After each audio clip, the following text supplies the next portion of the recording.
Yes, So sir. we can see your slide, you are audible also.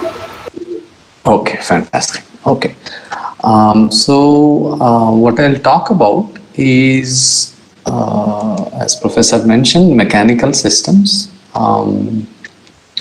And I don't want to call it micro electromechanical systems, because in the last few years people have started using optical systems also to study these or use these devices. So maybe microsystems is a better word now. But anyway, my name is Akshay Naik. So I come from Center for Nanoscience and Engineering. It's a department in ISC Bangalore. So this is the picture of our department. More importantly, we have one of the best facilities in the country to fabricate devices, nanofabrication facilities, and also to characterize them. And this is probably one of the top 10 or 15 in the world in academic settings. Even more importantly, these facilities are open to anyone in the country. For example, if any one of you wants to come and use these facilities to make your devices, to characterize your devices, these are open. Okay, and you can, if you have funding from DST or any other agency, you can pay the fees and come and use the facilities. Even if you do not have money to pay for characterization or fabrication, we do run a program that's called Indian Nanoelectronics Users Program. Okay, and we've been running this program for about 10 years now. What it is we give them three-tier training. We are in three-tier training. The first is basic training, where we have 2 to 3 days of intense lectures, where we get about 60 to 100 scientists. Then we have advanced training, where scientists come here in a batch of 20 to 25, and they undergo training for 2 weeks. Okay, on the tools, fabrication tools, characterization tools, and so on. And the third part is projects. For example, if you have a PhD, if you're doing a PhD, or if you want to do some research project, you can come here and do this research project for a month, 2 months, or however long it takes, and we will facilitate that. And the entire thing is free of charge, and it is being supported by MHRD, which is now Ministry of Education, and Ministry of Electronics and Information Technology. Okay, and we've supported about 1,000 projects in the last 10 years. And this is a joint program that we run with along with IIT Bombay. So if you're interested, you can certainly take a look at this. Okay. Okay. Let's get started. What I would like to say is, if you have questions, just speak out, and I'm happy to answer any questions in between the talk also. Okay. So, what is micro electromechanical systems? When I give talk in an auditorium or something, I usually ask students and my audience whether they have ever used MEMS device. And in this case, it's very hard to tell, because I don't know how you will raise your hands and so on. But typically, people think they have not used it. Okay, most people, about 80% of the people, think they've never used MEMS devices in their lives. And the fact of the matter is, almost 99.9% of you have used these devices and are using these devices on a daily basis. Okay, and the first image that you see here, right? This image that you see is the inside of an inkjet printer. Okay, HP till smartphones became very popular. This was the major market for MEMS, right? And HP was making huge profits out of this. And this is the inside of a inkjet printer. And I think a lot of you must have used inkjet printer to print things and stuff. The other thing which is now more common is things like accelerometers or gyros. Previous speaker, Professor Mohite, talked about these things, right? These are now inside your cell phones. For example, if you rotate your cell phone, you can see that the photograph that you have also rotates, right? And those are possible because of MEMS devices. There are filters and all kinds of things, but this is a major thing that you do this on a regular basis where you rotate your phone and your image rotates, right? So you have used these systems on a regular basis. There are lots of other applications like projection, sensors, and all kinds of things. But I just wanted to tell you that you have used this and are using this on a regular basis. My research, predominantly I work on smaller devices, smaller than micro, and we call them nano electromechanical systems, or NEMS for short. Right? Similar to MEMS, these things can be used for a lot of applications, right? They can be used as biosensors, in mass spectrometry, force measurement, gas sensing, as oscillators. These are also not just for applications, these devices, which are very simple devices, right? For example, this one is a simple beam, right? A cantilever kind of something. These are very simple devices. They can be extremely useful to study, for example, nonlinear dynamics, right? These are fundamental studies that people are still trying to get their head around. How do these things work? How does these weather patterns evolve, and so on. Also, you must have heard recently there is a lot of talk about quantum mechanics, quantum computing, right? There are some really fundamental questions about mechanical devices. How would the large mechanical devices, these are micron size devices, how will they behave? Will they behave as quantum objects, for example, similar to atoms, right? Or electrons or photons or whatever. Will they behave in a similar way if we make we bring in appropriate conditions, okay? So in all these cases, these devices are used. And as I said earlier, maybe it's better to call these systems now as microsystems, because people have, earlier people used to predominantly use electrical circuits to actuate and detect these devices, these systems, but now people have started using optical systems. They use optical systems to couple to these mechanically vibrating structures, these beams kind of things, to do these measurements. So maybe microsystems is a better word, but anyway, let's move forward. Okay, so I will just give you a very brief introduction to how do we fabricate these devices, how do we make these devices. So what you can do is, and we can teach you if you do decide to come here for fabrication of your devices. You take a silicon wafer. Okay, what you can do is deposit silicon oxide on both sides of the wafer, top and bottom. Then you can strip off the top. I mean, this is optional, but let's say you strip off the top silicon oxide. Then on top of this, you deposit silicon carbide, and you can deposit any material, for example, silicon nitride also, but in this case, silicon carbide is deposited here. On top of silicon carbide, see here, we deposit something called photoresist, PR.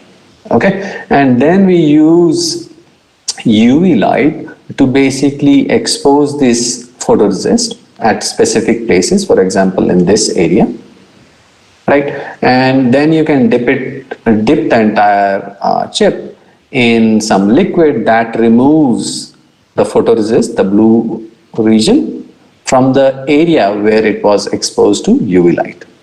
Okay, and after that you can dip it in another liquid, because the red part, the brown part is now exposed, that part is also removed.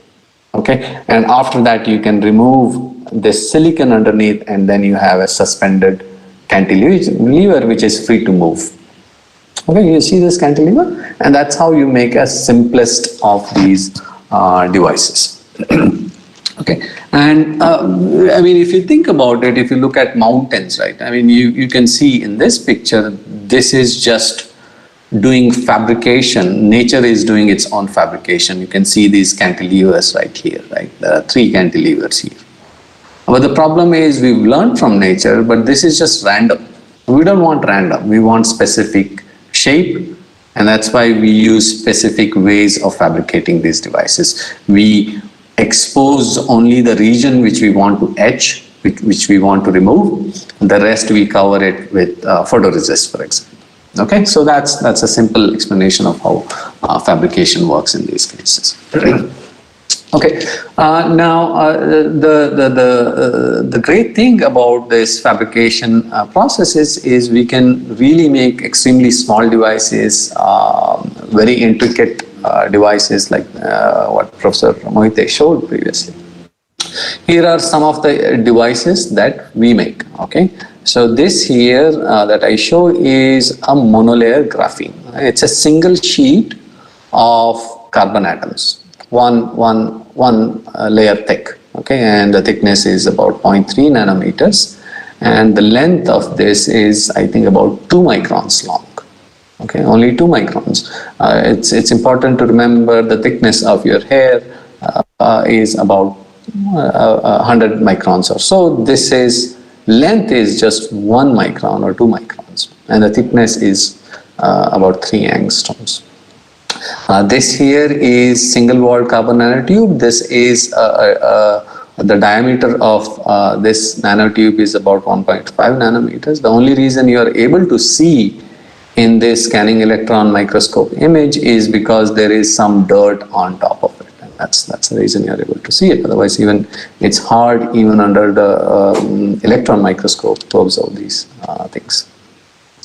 This is another material which is called MOS2. And we can also make devices using silicon nitride, for example, or silicon carbide, for example. Okay, so these are some of the types of devices that we make. So what I'm going to talk about today is how do we use these devices as sensors. Okay, and one of the things I would like to emphasize is how do we use these as sensors, and how do we continuously improve our sensor, right? And what goes into making a sensor, and what goes into improving them. How do we continuously ask questions to make sure we can make better and better sensors, or use the sensor for different applications. Okay.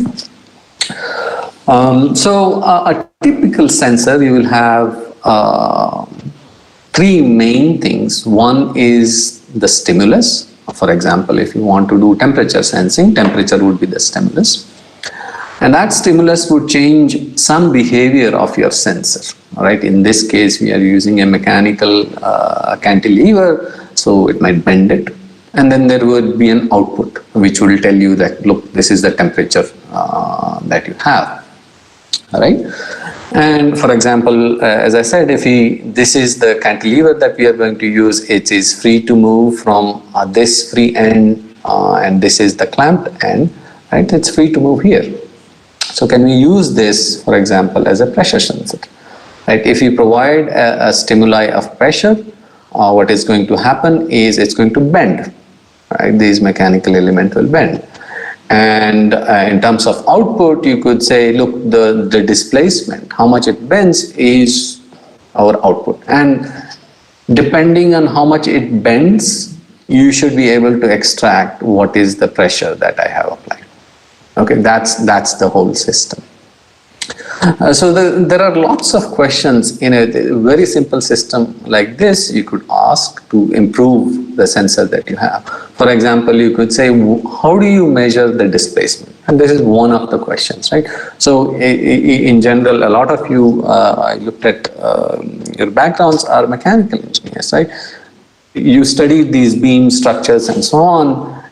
If it's a really large beam, it's very easy to look at the displacement or the bending just by eye, if the structure is big. But as you saw, the kind of systems that we make are really small, right? Hundreds of microns, say 1 micron kind of size. So as you make devices smaller, the displacement that does happen, the bending that does happen, it becomes even smaller. Right? So in that case, you will not be able to use your eye. So you could say, look, I will then use optical microscope. Right? What about if the displacement is smaller than, say, a few tenths of micron? Then you could say I would use electron microscope. Right? What if the displacement or the bending happens to be less than 10 nanometers? Then people started using some electrical schemes. For example, the interdigitated capacitor that the previous speaker talked about, right, for gyros. People also started using optical schemes. Okay, so all of these are continuously improving how you do better displacement measurement. So if you have better displacement, what you can then say, I can measure smaller and smaller pressures. I have better and better sensors. Okay. So for example, you could ask a similar question. How do you make, other than improving displacement, can I make it more sensitive? Right? The simplest answer would be, look, if you make your cantilever to be more compliant for the same pressure, the displacement would be larger. Right? So that's how you make it more sensitive. Right? These are some of the questions that you ask to improve the sensor that you have. Okay, and we'll go through some of the questions, and I'll give you specific examples of these cases. Okay, so in the previous slide, I showed that there is a static displacement. You apply a pressure, it bends down. Okay, in general, it turns out that it's better to do these measurements in something that I call resonant mode operation. Okay, and the reason, what it means is all these beams, mechanical structures will have infinite number of resonant frequencies, modes, and they will have resonant frequencies, right? So for example, at resonant frequency, the amplitude is maximum, right? This is amplitude as a function of frequency. At the resonant frequency, the amplitude, the motion is maximum. And if it's not at resonant frequency, the displacement is minimal. Okay, so what happens at resonance is, for the same force or for the same pressure that you apply, the displacement is enhanced by the quality factor. Okay, because the damping is low, for the same force, you have much larger displacement. Okay, that's an advantage. Right? You already have improved, for example, if your quality factor is 1000, right? You have already improved your displacement measure by a factor of 1000. Okay, so that's why we use these devices in resonant mode. And these are especially useful if the devices are very small, where doing the measurements using eye or conventional methods becomes very difficult. Okay, now beyond that, the resonant frequency, the frequency at which this vibrates, depends on various properties of this cantilever or beam that you have, right? For example, if you change the length, if you change the thickness, if the Young's modulus changes, right? All of these are going to change the resonant frequency, and that's the part that we will use in our sensor. That's how we will do the sensing. Okay, for example, what we'll do is we will drive this mechanical element, this cantilever, and see how the resonant response is here. How does this change in response to, say, a temperature change, right? For example, if I heat up this cantilever, how does the resonant frequency change? Right? How does the resonant response change? For example, maybe it moves to lower frequency. Initially, the resonant frequency was here at this frequency. Now, because of the heating, it has changed here. Okay. Now, if you know all the relevant properties, for example, if you know how the temperature changes the modulus or the length or so on and so on, you should be able to figure out, just based on this change in frequency, how much has the temperature of this cantilever changed. Okay, even in this mode of operation, there are two ways of doing the measurement. One is I look at how much has the frequency changed, the resonant frequency changed. Okay, or the other is you say how much has the amplitude changed. Okay, and I will go through these in the next couple of slides. And these are, major ways of doing this, right? But there are lots of different reasons why you would choose one, this over this, or this over the amplitude change, right? And it depends on what you want to do, what your goals are, and so on. Okay. So let's look at these modes of operation. How do we do the actual measurements in these devices? Okay, so let's say we want to always look at change in amplitude. Okay, how does the displacement change in response to the stimulus that we provide? Okay, so this is our resonant frequency. That the resonant frequency is right here. The amplitude is maximum here. So in this case, what I will say is I will always do the measurement at a specific frequency. My measurement will always be to look at amplitude at a specific frequency. Okay, in this case, I will say I am going to pick this particular frequency and measure what is the amplitude at this frequency. Okay, and at this point, the amplitude is A0. Okay, now let's say I change the pressure or temperature. Because of that, the response has changed and the resonant frequency has moved to a different frequency. Now the resonant frequency is here. But I'm still doing the measurement at this particular frequency which I have picked. Okay, now the amplitude at that particular frequency is A1. Okay, that's that change in amplitude that has happened because you have changed the temperature or pressure or whatever sensor you have. Okay, so in general, we do not do the measurement like this. What we do is we continuously monitor amplitude as a function of time. So in that case, we have amplitude here and this is time. So what we'll do is initially the amplitude was A0, but because we changed the temperature, now the amplitude is A1.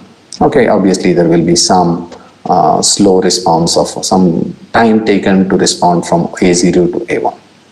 Okay, and this part will depend on your measurement system and how the device is and so on.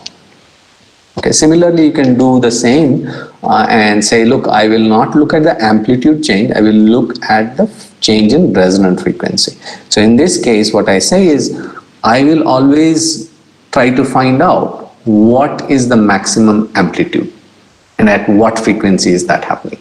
Okay, in this case, I say, look, this is the maximum amplitude and this is happening at this particular frequency. Now I change the temperature, this has moved, the amplitude is maximum here and that frequency is F1.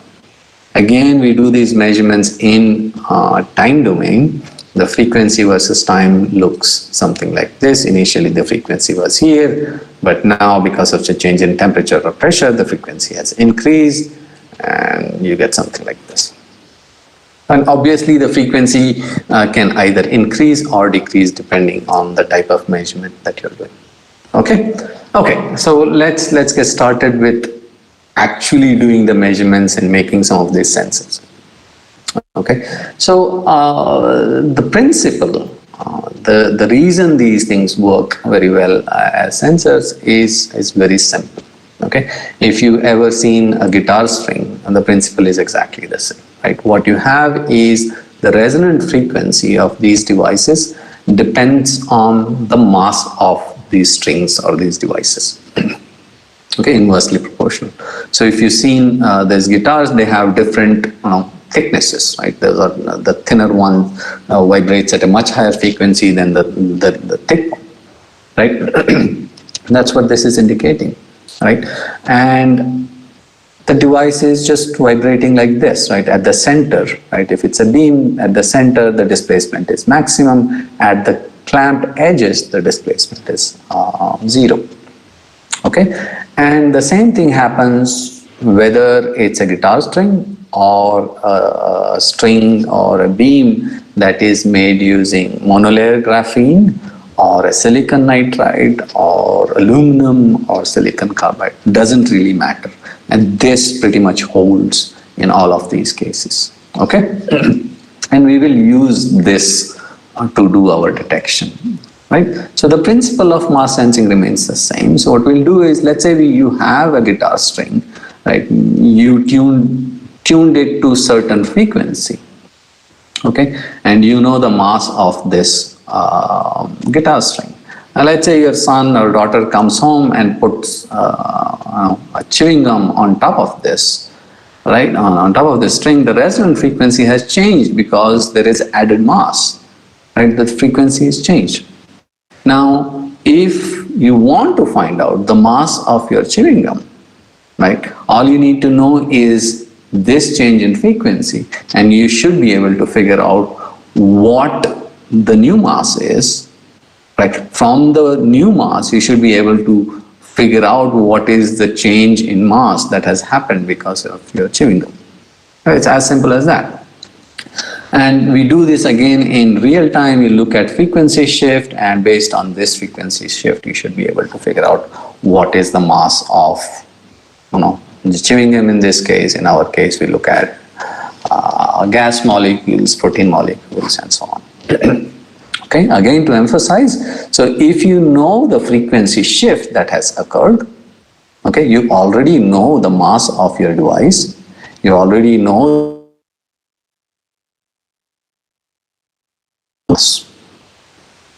Okay, so it's as simple as that. The only condition in this case to get this equation is that this added mass must be much smaller than the mass of your cantilever or your guitar string or whatever. Okay, that's the only condition to make this approximation. The only difference between guitar string and to a MEMS device or a NEMS device is this sensing has been taken to extreme levels. Okay, and what I mean by that is, as you make devices smaller and smaller, the minimum mass that you can measure improves dramatically. For example, if some of you have used evaporators, right? Evaporators, they have something called quartz crystal monitors. Okay, those those work on exactly the same principles. They have a vibrating element. As you evaporate material, it deposits on those elements, and because of that, resonant frequency changes, and you do how you tell how much material you have deposited. In a lot of these cases, you can see the resolution of these quartz crystal monitors is about nanograms, 10⁻⁹ grams. As you make devices smaller and smaller, you see that the minimum mass that you can measure improves dramatically. Even when you go from, say, a MEMS device, which is, say, hundreds of microns, to a NEMS device, hundreds of nanometers. The resolution improves dramatically, right? For every 1/10 reduction in dimension of these devices improves the resolution by about 1,000 to 10,000 times. Okay, so there is a really dramatic improvement. And to give you a sense of what this 10⁻⁴ means, that's individual hydrogen atoms, for example. Right? In fact, in experiments, in idealized experiments, people have shown that they can actually measure, in principle, hydrogen atoms. In fact, in other measurements, people have shown that you can actually detect individual biomolecules, proteins.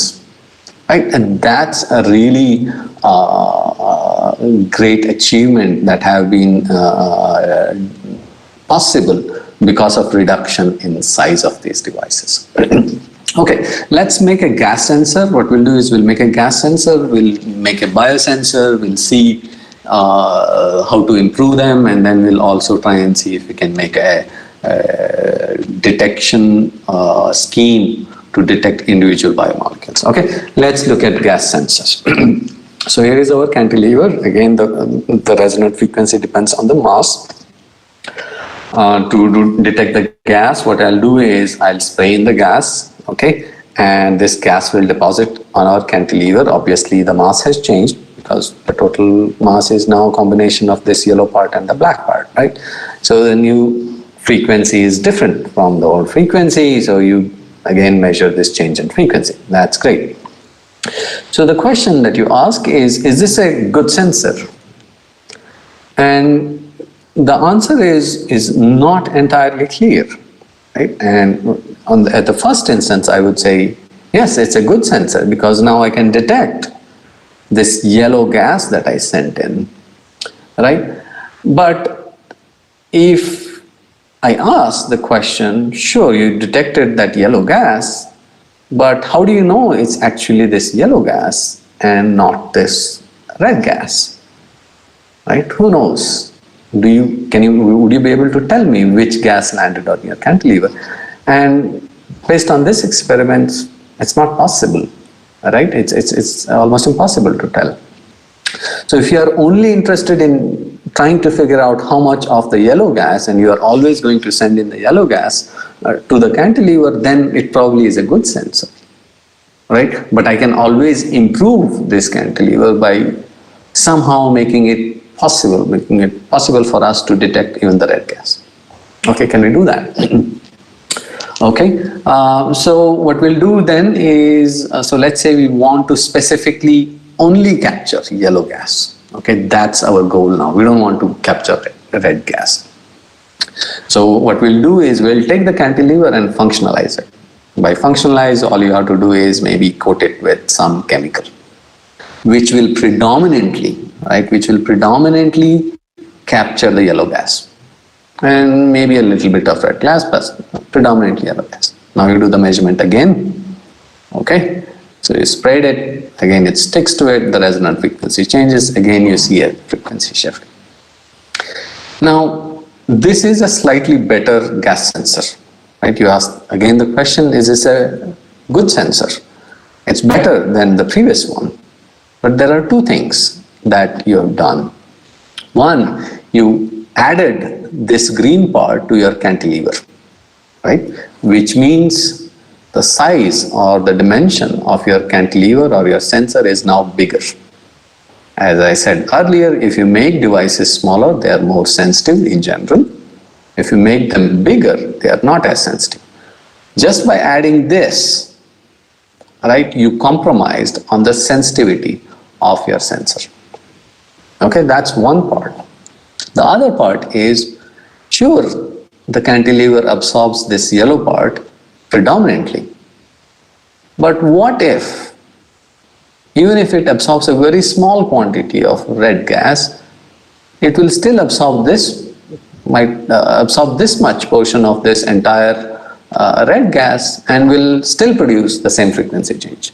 You still do not have a way of identifying whether you absorbed this much gas of yellow or a very big portion of red. Right? You have no way of knowing. Okay? So can we improve on this a little bit more? And can we do better? Okay? So what we'll do is, so one way of doing this is to say, I will try to collect a fingerprint of these gases, right? What we'll do is we'll have an array of cantilevers and we will functionalize each cantilever with a different chemical.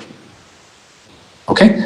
And when the gas comes, each cantilever for the same gas, each cantilever responds differently. For example, this cantilever bends or changes resonant frequency by a large amount. This one doesn't change much. Okay, let's try to do this. So what we'll do is, as I said, each cantilever will have a different response, and this combined response of all these cantilevers with different functionalizations will be considered a fingerprint, and I'll show you how. Okay, so here is the array of cantilevers. We have functionalized each cantilever with a different chemical. Okay, and we will monitor the resonant frequency of all the devices, all the cantilevers. Okay, here is the resonant frequency, as a function of time. Okay, let's send in gas 1, which could be yellow gas, for example. So the first cantilever, this one, doesn't change much. Maybe as the gas comes in, the resonant frequency changes a little bit and goes back up. The second cantilever, and all the cantilevers are shown here. The second cantilever, maybe the resonant frequency changes by a significant amount. Third, not so much. Fourth, a lot. Fifth, a little bit. Okay, and if you can do the same thing for gas 2. In this case, the fingerprint will be entirely different. For example, cantilever 3, right? This particular cantilever might not respond as much to gas 1, but might respond by a large amount to gas 2. Okay, similarly, cantilever 4, gas 1, in response to gas 1, the frequency changed a lot. In response to gas 2, it did not change much. Okay, so what we'll do is we will use the ratio of all these different cantilevers as a fingerprint, right? So for example, if the frequency shift of first cantilever was just 1 hertz, second was say 7 hertz, third 2 hertz, fourth is 9 hertz, and fifth is 4 hertz. The fingerprint is the ratio of these 1, 7, 2, 9, and 4. Okay, so if you increase the amount, say let's say you double the amount of gas 1 that you send, the only thing that will happen is the fingerprint will now show that as 2, as to 14, as to 4, as to 18, 8. Right? But the ratio remains the same. Okay, and similarly for gas 2, right? The fingerprint is entirely different. Okay, this is one way where you can try to figure out which of the two gases you are detecting. Okay, and you can ask again multiple questions here. The simplest would be, would this work? And the answer is not entirely. And I will leave it there. Okay, and people have figured out different ways of making sure that they can use this kind of system to do gas sensing. But I will leave that as a brain scratcher for you guys. Okay. Okay, so we talked about gas sensor. Let's next talk about biosensor. By biosensor, what I mean is typically we are interested in what is happening in our body. Right? This is for all kinds of reasons, to detect diseases and so on. So let's say we have a cell. We are interested in what are the biomolecules that are present in the cell. Okay. And let's just assume these are the biomolecules that are present in the cell, and we want to do the detection of one of these biomolecules, right? Because let's pick this one, the hard one, right? So how do you do the detection? What you can do is take these, right, and pour it on top of your cantilever. Right? Take the contents of the cell, break the cell contents, take those contents, put all of these onto your cantilever or your sensor. They all deposit there. Obviously, it bends down. Is this a good sensor? The answer is no. I mean, the only thing you have shown is that it can detect something. But what you are detecting, that information is absolutely not available. Right? You don't know whether you have detected the hard ones or the sun kind of things and so on. Okay, so what you can do is, again, you can do something similar to what you did previously, to do functionalization. In this case, you can come up with all kinds of molecules which will capture only specific type of molecules. Like these are antibodies or something that you can put on top of your cantilever, and they will capture only or predominantly these hard cells. Okay, so for example, they capture it. Okay, so but there is always a chance, right? There is always a chance that a little bit of other molecules will also be captured. For example, in this case, it's predominantly captured the hard kind of things, but it has captured one, the sun. Right. So you might say, the question again is this a good sensor? And answer could be yes. but it's only a could be. The reason is this. Let's say these things, the functionalized material, are going to help you specifically bind the biomolecules that you want. It's going to capture only this one 99% of the time, and only 1% of the time is going to capture some wrong element, wrong biomolecule. Okay, and that works very well. That's great. In that case, it's really good. So if there are 100 hearts and 100 some kind of things, then it's great, right? You are going to predominantly capture hearts, and maybe 1 out of 100 will be the sun. Now that's great. But what if there are only 100 heart kind of things and 100,000 suns?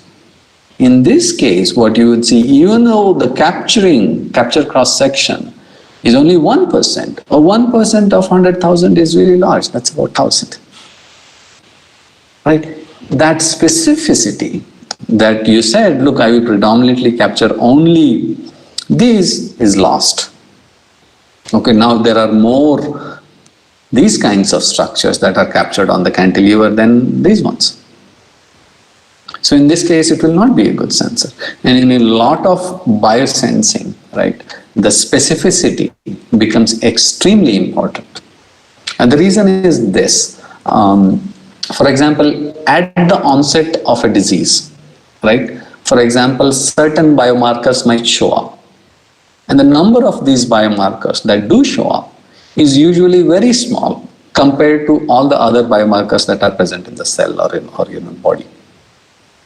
Right? If you want to do the detection at early stage of disease, you really have to figure out how do I detect these very small number of biomolecules. And the specificity in that case becomes very important. Okay? Okay. So the other question that you could ask is, look, fine, we will do, let's say the specific binding is still working and it's good enough for us.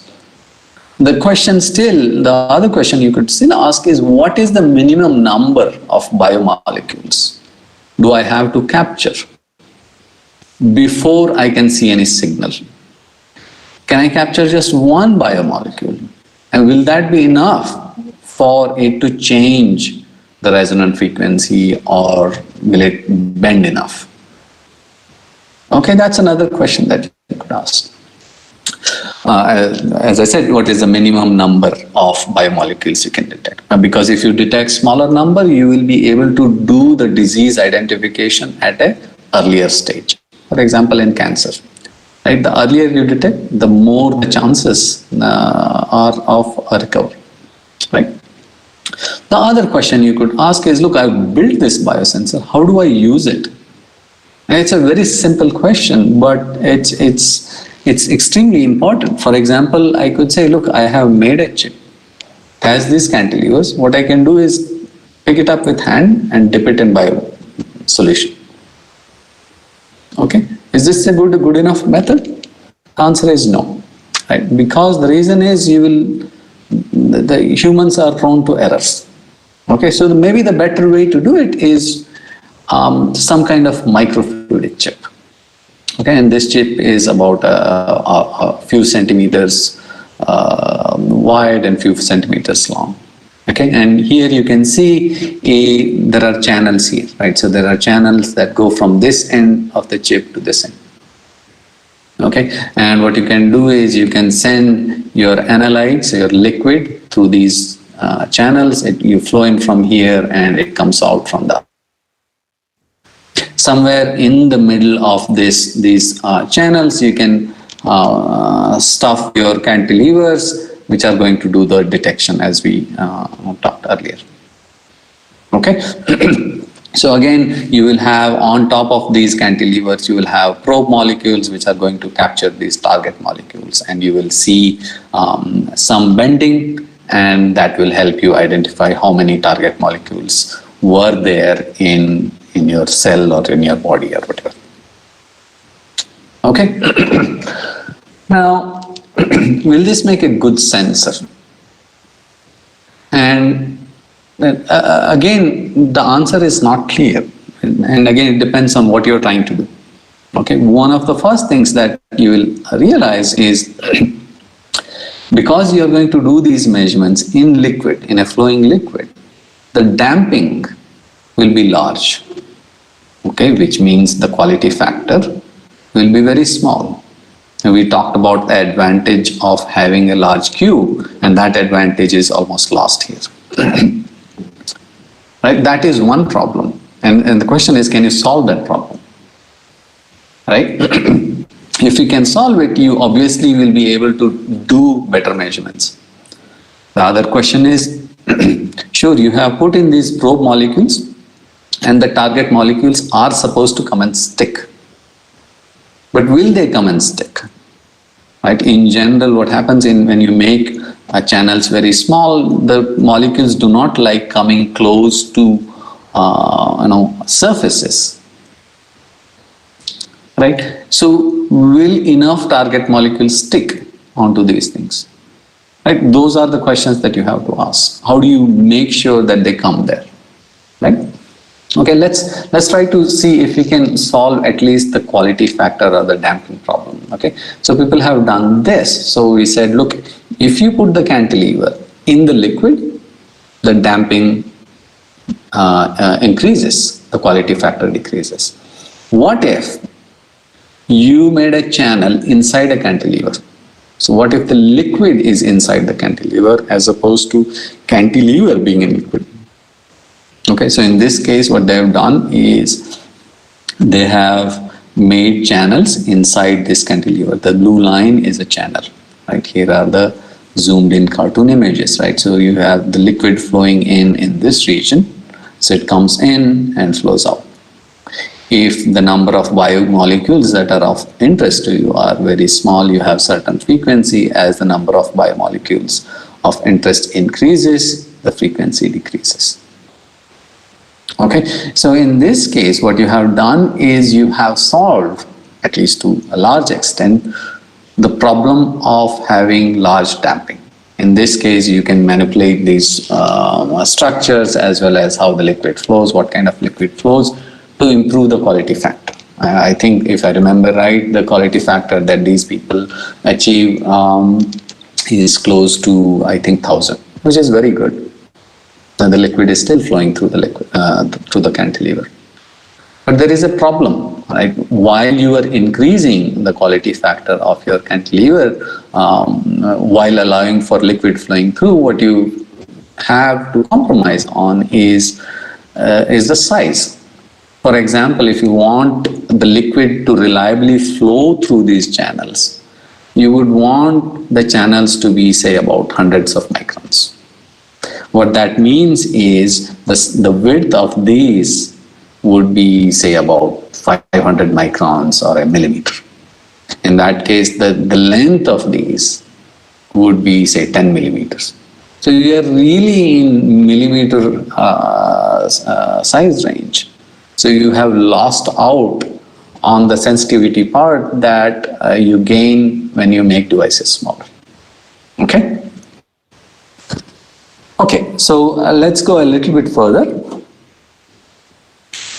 and see what else can we think about in terms of mass sensing. Okay, in all of the cases that I talked about, both in gas sensing as well as in biosensing, we assume a uniform coverage on top of cantilever. Okay, and what we say, the response, the frequency change is dependent on the amount of mass that I have put on the cantilevers. Okay, so for example, the frequency change that I do get is dependent on this mass that I have put on the cantilever. What if the added mass was point mass? And I think a lot of you have studied this, right? Uniform loading, point loading. The response must be different.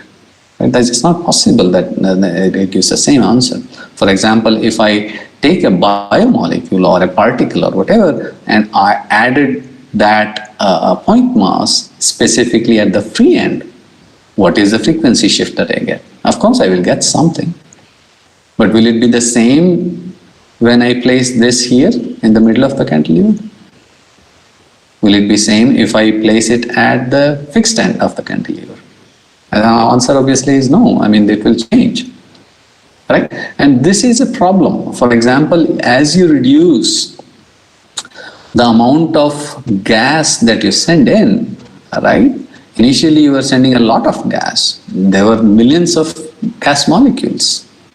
But let's say you reduce the amount of gas that you send in, or you reduce the number of biomolecules that you are sending in, right? You will not have millions of biomolecules for you to have uniform coverage. You will have individual molecules that are going to stick to the cantilever.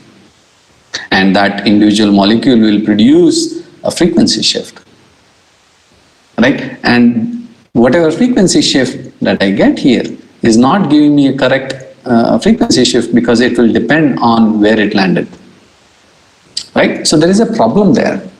And this equation is not exactly right. The correct equation to say is the frequency shift not only depends on the mass of your particle, right? This mass, it also depends on where this lands. If it lands here, the frequency shift is maximum. If it lands here, the frequency shift is minimum. Right? So that position dependency is included in this part of the equation. Okay? But okay, let's look at it a little bit more carefully. Okay, so in gas sensing, again, you have uniform coverage. Okay, and what that means is this is constant. So this doesn't really matter. Okay. Whereas if you have point loading or point masses, you have to account for this part. Okay. So for example, let's consider the fundamental mode, right? The first mode of vibration. So it's the displacement is largest at the center, okay, for this beam. So if the particle lands here, the frequency shift is maximum. If it lands here, the frequency shift is minimum. If it lands somewhere in between, obviously some intermediate value of frequency shift.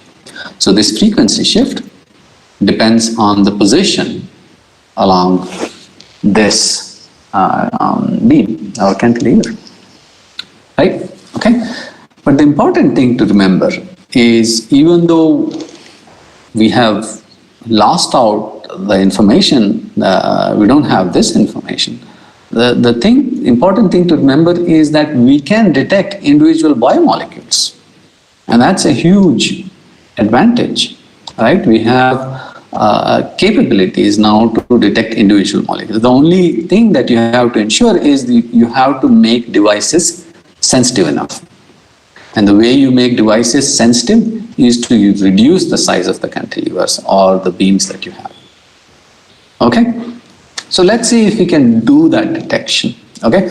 So before we get there, let's try and see why we want to look at individual biomolecules, right?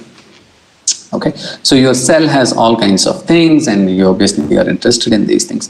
So one of the things that people are interested is what kind of proteins you have in your cell, in your body. Okay, and proteins do all kinds of functions. Here are some of them. I mean, let's just say we are interested in defensive proteins. Now, why? Because it helps us protect against viruses and bacteria. Right? Viruses are in vogue now, so we need to know whether I will be protected against certain viral infections. A typical cell, and it will also tell you whether you will get a certain disease or not. Okay, a typical cell, for example, I think this is for bacteria, it will have all kinds of proteins with different masses. Okay, and the number of these proteins, for example, this 20 kilodalton protein, there could be a million. Okay, the 100 kilodalton protein could be a few hundred. Okay, and if you don't know what kilodalton is, it's about 1,000 hydrogen atoms. That's the mass. Okay, so let's say we do want to do detection of these proteins. So how do we do this? How do you say I have this particular protein? Okay, and in general, the way to identify proteins is by looking at their mass. Okay, if I can detect the mass of a protein, in general, I am able to tell what that protein is. Okay, I'm simplifying this to a large extent, but that's the essence. Okay, and the question is, can we identify proteins by looking at their mass with our devices? Okay, so we'll do that experiment. Do that experiment to detect individual biomolecules. Okay, so again, as we've already done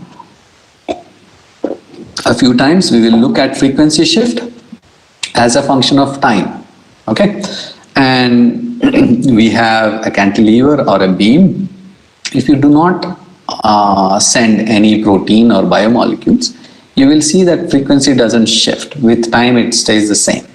And there are obviously some background fluctuations, but more or less it doesn't change. But now we send in some protein molecules. Okay, this is our beam. We are sending in these protein molecules. They are landing on this beam.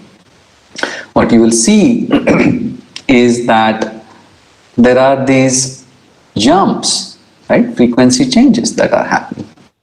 And each of those frequency changes is because of one single molecule, like one molecule coming and dropping on our device.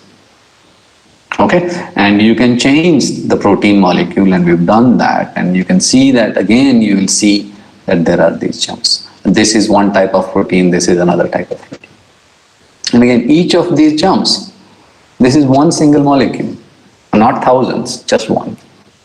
Okay, but the question that immediately arises is, look, this is the same protein, but you can clearly see the frequency shift is completely different. For the same protein, it must have the same mass, right? Why are the frequency shifts different? And we already talked about it. And there are lots of other reasons why the frequency shifts are different. But from the mechanical system point of view, the reason is that it could be landing in the center of the device, center of the beam, or it could be landing at the clamp end of the beam. All right? So depending on that, the frequency would shift. Okay, so we have detected single molecules, and that is seen from the frequency shift, but we have not detected the mass. We cannot calculate the mass. And the reason is this: we have a frequency shift that we are seeing, but we don't know two things. One is the mass of the biomolecule, the other is the position. So if you solve simultaneous equations, you know if you have one equations and two unknowns, that cannot be solved. Right? But on the other hand, if I have two equations and two unknowns, that equation can be solved. Okay, so the only two unknowns are the mass of the particle, biomolecule, the position of the particle along the length of the beam or cantilever. Okay, but how do I get delta F1 and delta F2? How do I get two frequency shifts? Well, it's quite simple. What you do is, till now we've only been using the fundamental mode to do the detection, the first mode to do the detection. We can use the first and second mode. Right? As we said, look, if the particle lands right here, the frequency shift is maximum for the first mode because the displacement is maximum here. Right? And if it lands here, the frequency shift is not that large, right? You will not get much of a frequency shift. But let's say the particle lands here, the frequency shift is maximum. But it's the same beam, right? This beam and this beam are the same, only the modes are different. The frequencies are different. So if the particle lands here, for the first mode, the frequency shift is large. But for the second mode, because this point, the center point of the beam, for this mode, there is not much of a motion, the frequency shift is very small. Okay, so anyway, you have two frequency shift, one for frequency shift of mode 1, one for frequency shift of mode 2, and using these two equations, you should be able to calculate these two unknowns. Okay, so here's so just to give you an idea, so the position dependence, right? This is for mode 1, and this phi, this is this function. For mode 2, it looks like this. Okay, And if you look at something what we call responsivity, how responsive is this mode to a particle landing? For the first mode, again, the responsivity is largest if the particle lands at the center, right in the center. But for mode 2, this responsivity is 0 because there is not much motion that's happening here. Whereas if it lands here, for mode 2, it is largest, or here. But for mode 1, that's not the largest, it's somewhere here, right? Okay, so what we'll do is we will look at a single device, but we will use 2 modes to do this detection. Okay, so let's try and go through it step by step, how we are going to do this. Okay, so here's our cantilever or our beam, and let's say I take a particle and I place it right in the center. Okay, for mode 1, that means maximum frequency shift. For mode 2, that means 0 frequency shift. Okay, here I have plotted frequency shift of mode 1 versus frequency shift of mode 2. For this particular case, this is maximum, so it will be here, maximum. This is 0, so the point will be somewhere here, so I'll do that. Okay, let's say I move the particle, the same mass, it's the same mass even though I've used different colors, I move it to a slightly different position. So what happens? Now the frequency shift for mode 1 is slightly lower than what it was before, but for mode 2, frequency shift has increased a little bit. Okay, so you place that point here and you go next at this point, right? For mode 2, the frequency shift is maximum. For mode 1, the frequency shift is somewhere here, not 0, right? So maybe somewhere here. Okay, so there you go. You can keep doing this, right? You can keep going further, right? And you will see the frequency shift is reduced now. So F2 will be here. And then you keep going and you have, right at this point, the frequency shift for both the modes is minimal, right? So for the same mass, it's a particle of same mass. You have different frequency shifts for the 2 modes. Okay, what it means is you have a curve of same mass, right? So you have the same mass, depending on the position along the length of the beam, you will see this particular combination of delta F1 and delta F2. Now if I change the mass of the device, mass of the particle, right? Let's say I say this was 1 kilodalton. Let's say I try the same kind of experiment with 900 Dalton biomolecule, right? In that case, this is the curve, right? Equimass curve in some sense, right? Or if I increase the mass, all the points that lie on this curve will have the same mass. The only difference is the position. Okay, so once I have this entire curve and I can calculate this mathematically, okay, what I can then do is go ahead and do the measurement. When I do the measurement, I will see 2 frequency shifts, delta F1 and delta F2. And I say, look, I will place that delta F1 and delta F2 in this graph, say for example here.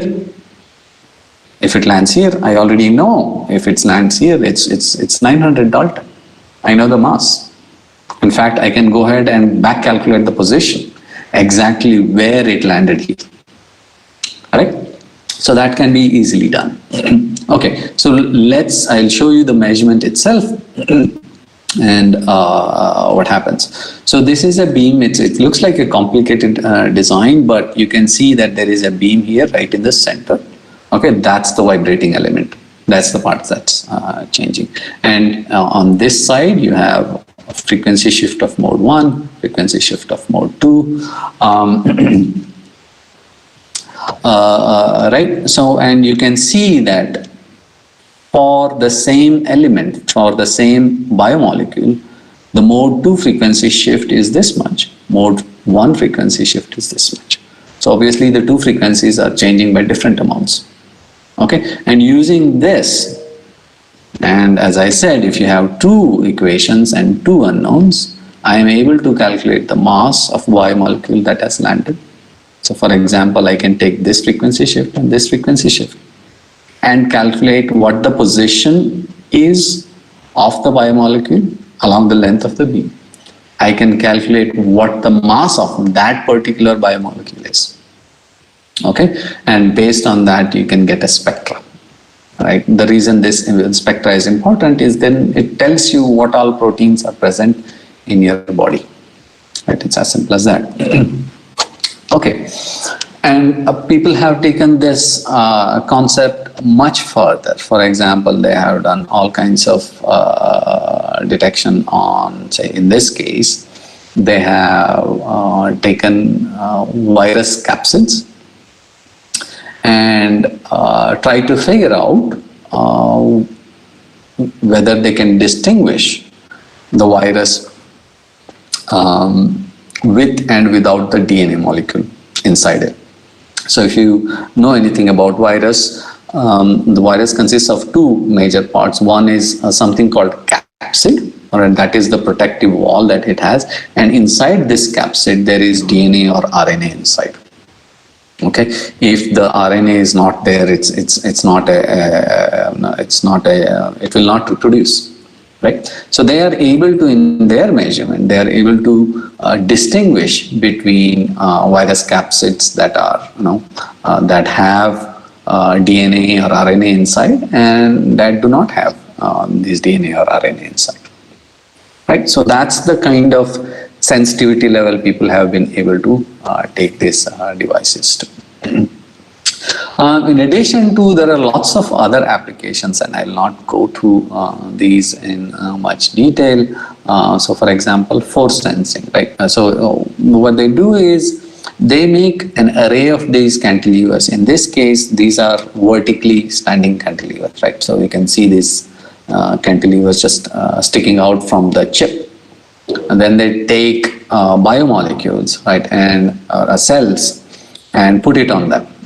You can see that these cantilevers in this picture, those are very short.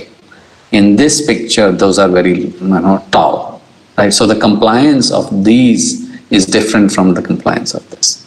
And they are trying to study how cells react to the stiffness of these cantilevers.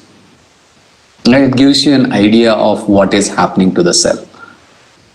Right? For example, if you want to study how cells react to cantilevers with and without medicine.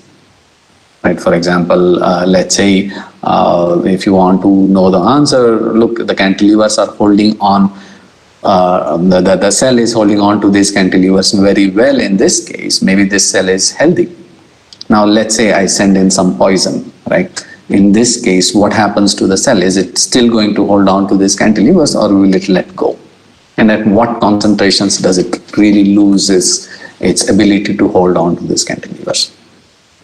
Also, as I said previously, these devices have also been used in all kinds of fundamental studies. One is the question of, can I use this mechanical device as a quantum mechanical object, right? Just like people say, look, this atom is a quantum mechanical object. Can you say the same thing about our beam, right? And there has been a lot of really interesting studies even in these cases.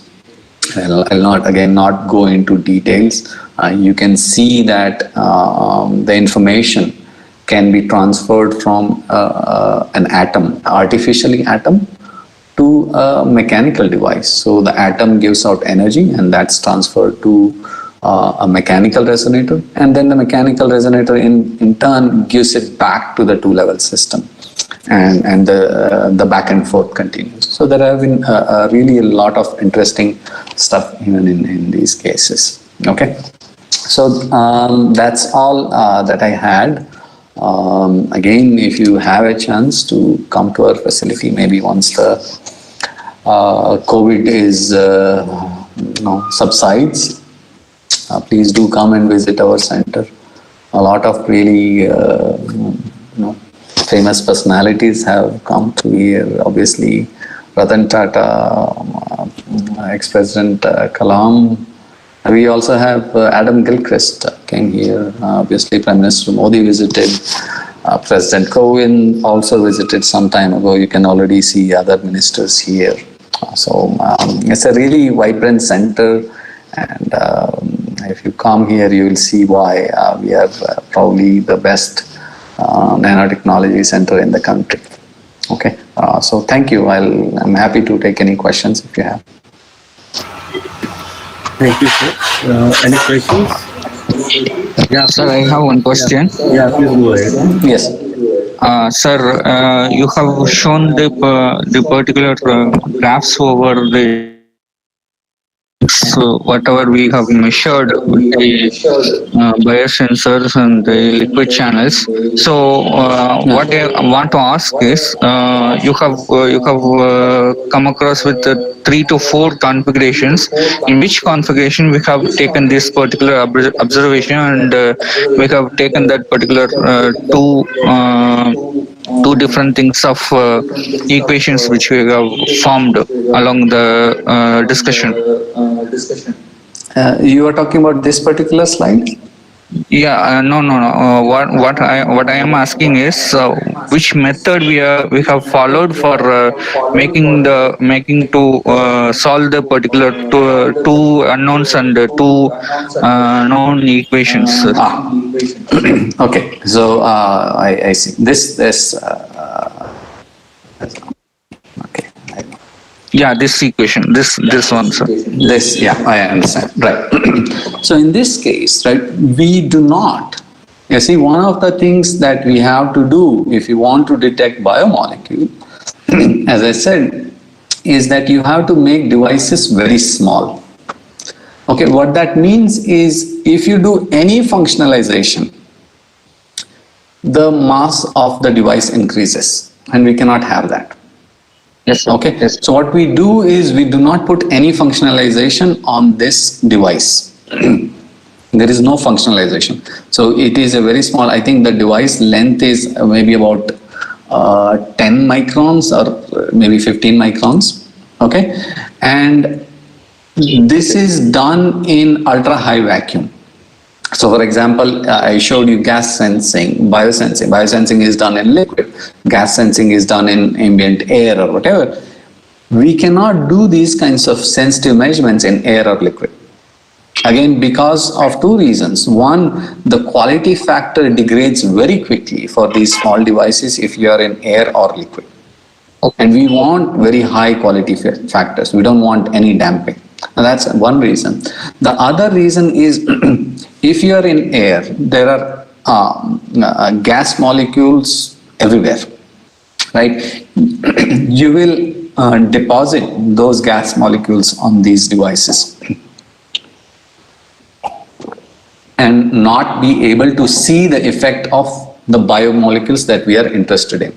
So what we do is we make a specific measurement system which is ultra high vacuum and which only lets a few molecules at a time into the system, right? And unfortunately I don't have that picture here. Let me just see if I have. Sir, and I have one thinking also that if you have that particular spectrum of the molecules whichever we are using, so that we can detect the particular frequency changes whichever been recorded in online, whether it is possible or not, sir. Sorry, say that again. I didn't understand this question. Yeah, we might have some mass spectroscopy analysis of any biosystem or any gas system which we are tend to analyze, so that we can have that particular mass spectroscopy data, and whether we can match that particular data into our real time real-time measurement or not, sir?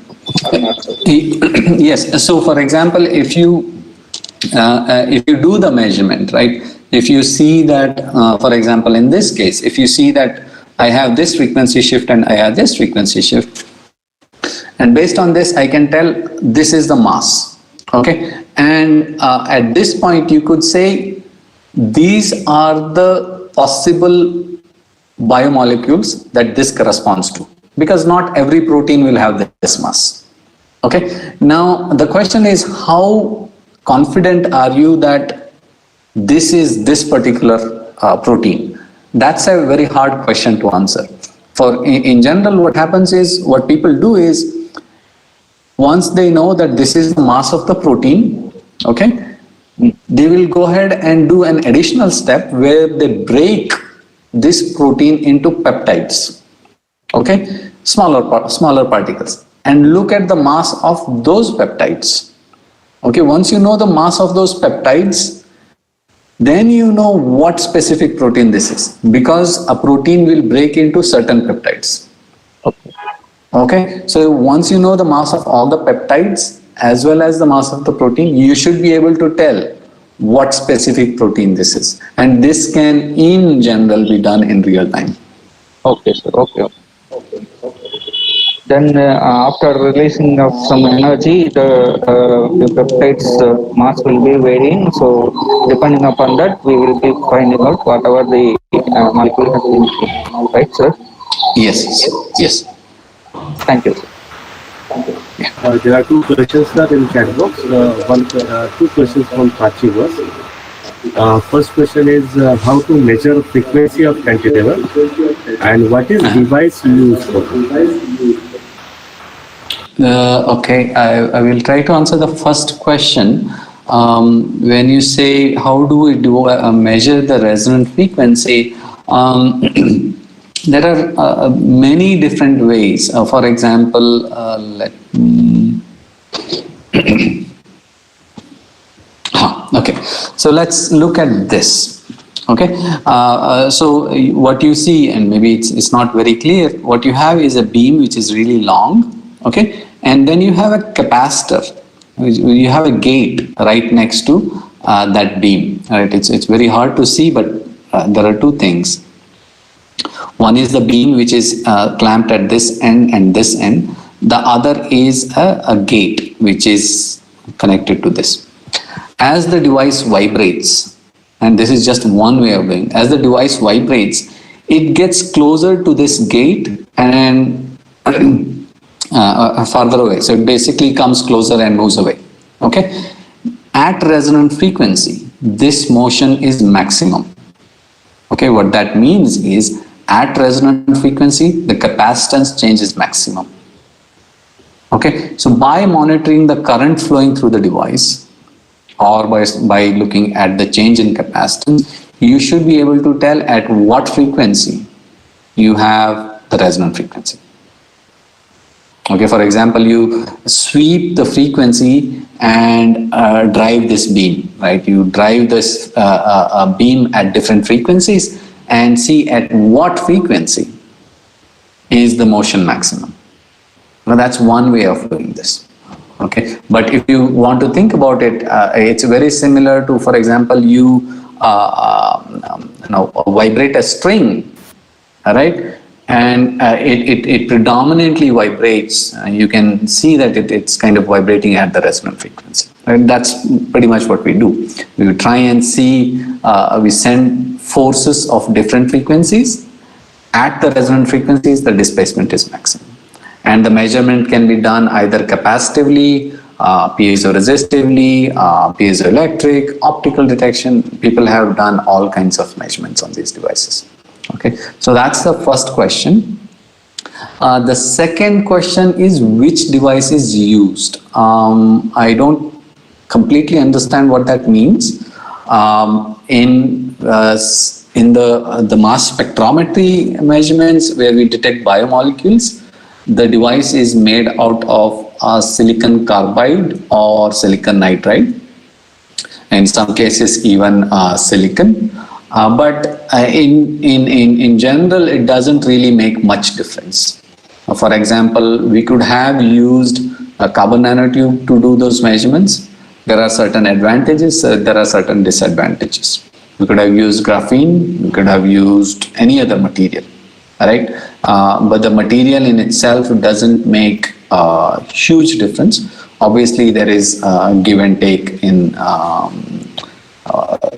there is always a compromise between one material and the other. I hope that answered the question. Sir, I have a question. Am I audible? Yes, please go ahead. Yes. Yeah, sure. Sir, how we can check? You're mentioning about this bioanalytes or the markers. How we can check that whether they correctly binds at the correct exact point? So if you are using in a cantilever, how we can check that whether they exactly binds? I don't. Sorry, say that again. I couldn't. How we get to know that in the cantilever, if you are using a biomarkers or bioanalytes, how we get to know that whether they bind in the correct location? Because like if you are going for viral studies or any other cancer studies, we have to consider some correct markers to bind that, right? So how we get to know that whether it binds on the correct location? I mean, that's a hard question, but the way to do it, I guess, is to have these what are they called, functionalization only at specific points. That is the simplest way. So for example, if you functionalize the cantilever only, then it will bind only at those places, right? But I mean, that's let me just go to this slide. Right. So, for example, if you functionalize only the cantilever and only those areas will the biomolecule will come and stick. And now, is it possible the biomolecules go and stick somewhere else? Absolutely. But you are not doing the measurements there anyway. So it doesn't really matter that much. But you could say, look, but any molecule that sticks in place that you don't intend, that's a loss of the material. That is absolutely right. You could probably coat the surrounding with some other chemical so that things don't stick there. I'm sure there are a lot of different ways of doing this. But for us, the easiest way is to put the functionalizing material only on the cantilever and then hope that that's exactly where the biomolecules of interest come and stick. Do you have any device or instrument that we can observe that? Whether it's, observe where it sticks? Yeah, where it sticks. Because these devices are so small, right? And I usually don't work with biosensors. I usually work at sensing of individual biomolecules. Figuring out optically where the molecule has landed is very difficult, right? But as I said, if you do the measurement of two modes, I can tell where the biomolecule has landed along the length of the beam. If it lands away from the beam, I cannot tell. But on the beam, I can tell you the location. Okay, just by doing the measurement, right? But not by observing. No, you cannot see anything there. Okay, sir. Thank you. Thank you, sir. Thank you so much. Sure.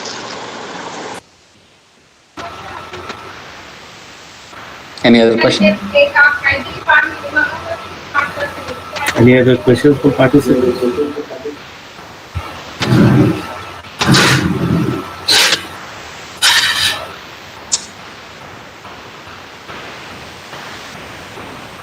That's all, I think, sir. So one more question is there in chat box you can refer to.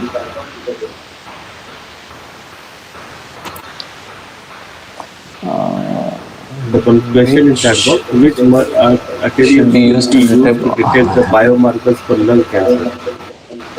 I see. I mean, that I don't know anything about specifically about lung cancer.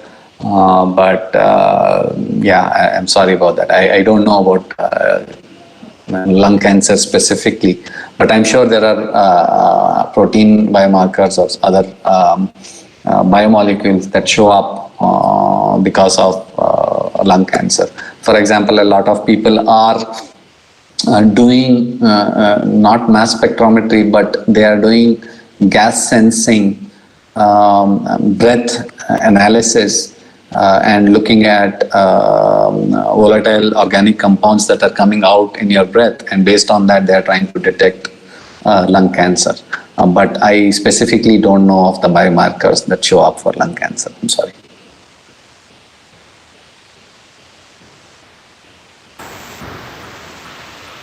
Any other questions?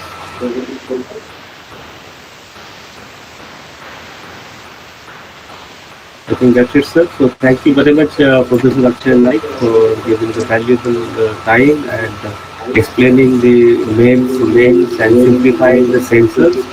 It was a wonderful session, wonderful to hear all these things from you. So thank you very much, sir.